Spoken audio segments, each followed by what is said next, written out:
Bonjour, donc nous allons continuer le cours. Donc nous avons vu les hydrocarbures aliphatiques concernant les alcanes, les alcènes, les alcynes. Maintenant on va voir les hydrocarbures cycliques. Parmi les hydrocarbures cycliques, on a les hydrocarbures aromatiques.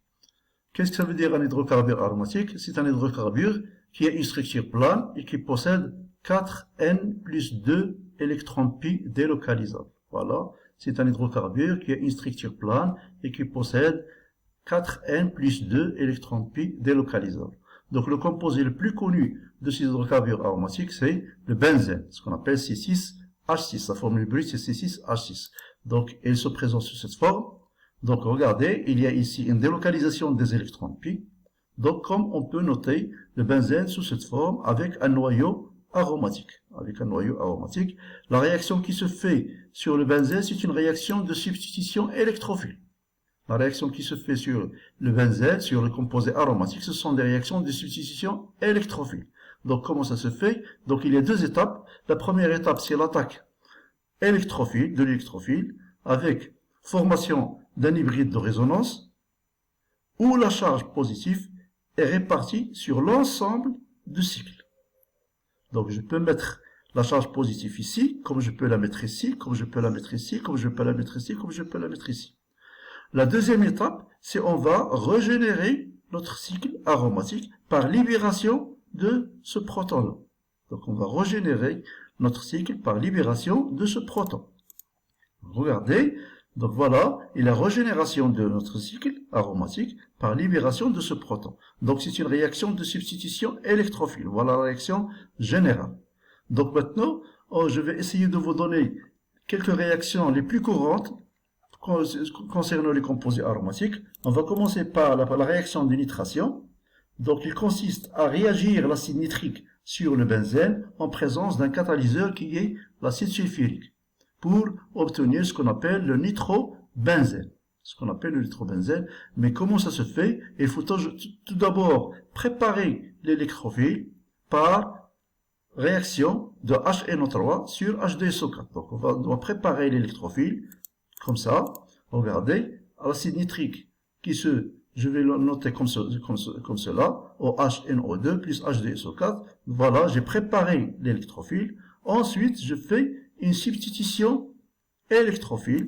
On va substituer un hydrogène par NO2+. Et je vais obtenir le nitrobenzène. Voilà, le nitrobenzène, c'est une réaction de substitution électrophile.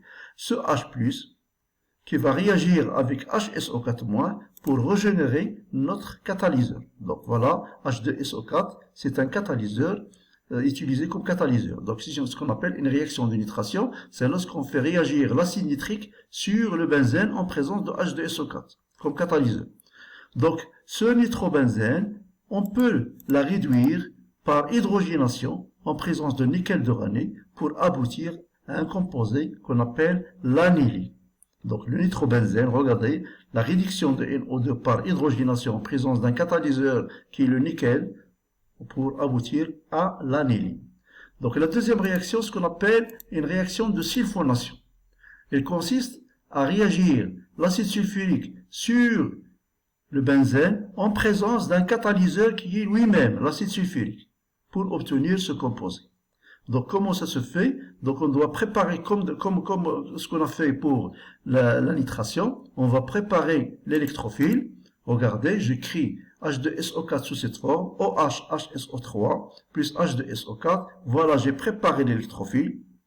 Cet électrophile qui va se substituer avec un hydrogène du benzène pour obtenir ce composé. Donc voilà ce qu'on appelle une réaction de sulfonation. C'est l'action de H2SO4 sur le benzène en présence de H2SO4. La troisième réaction, c'est la réaction d'halogénation. Ça veut dire on va réagir un halogène sur le benzène, mais cette fois-ci en présence de catalyseur ASCl3 ou FeBr3. Donc comme ce que nous avons fait sur la nitration et la sulfonation, on va préparer tout d'abord l'électrophile, Cl2, plus ASCl3, ça donne ASCl4- plus l'électrophile qui est Cl+. Cet électrophile qui va réagir qui va se substituer avec un hydrogène pour obtenir ce qu'on appelle le chlorobenzène. le chlorobenzène. Voilà. Donc le benzène plus Cl2 en présence de HCl3, on va obtenir le chlorobenzène. Et ce Cl+, qui va réagir à son tour avec ASL4- qui va réagir à son tour avec le H+, qui a été libéré pour régénérer notre catalyseur.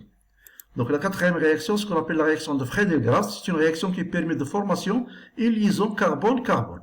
Friedel-Crafts, c'est une réaction qui permet de former une liaison carbone-carbone, donc le benzène plus un électrophile pour obtenir ce composé. Donc le mécanisme de cette réaction, donc c'est une réaction d'alkylation.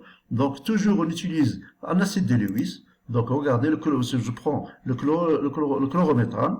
En présence de ASL3, je vais préparer l'électrophile. Ensuite, l'électrophile qui va se substituer par un hydrogène de benzène pour obtenir ce qu'on appelle le toluène. Regardez, donc ASL3 plus CH3Cl, j'ai préparé l'électrophile, CH3+, qui va se substituer par un hydrogène pour obtenir le toluène. Donc la réaction, ce qu'on appelle réaction de Friedel-Crafts, c'est une réaction d'alkylation. Donc benzène plus CH3Cl, chlorure de métal, en présence de ASL3 pour obtenir ce qu'on appelle le toluène. Donc c'est une réaction de Friedel-Crafts. Donc la quatrième, c'est la réaction d'acylation. Donc il faut un halogénure d'acyle, toujours en présence d'un acide de Lewis, ASL3.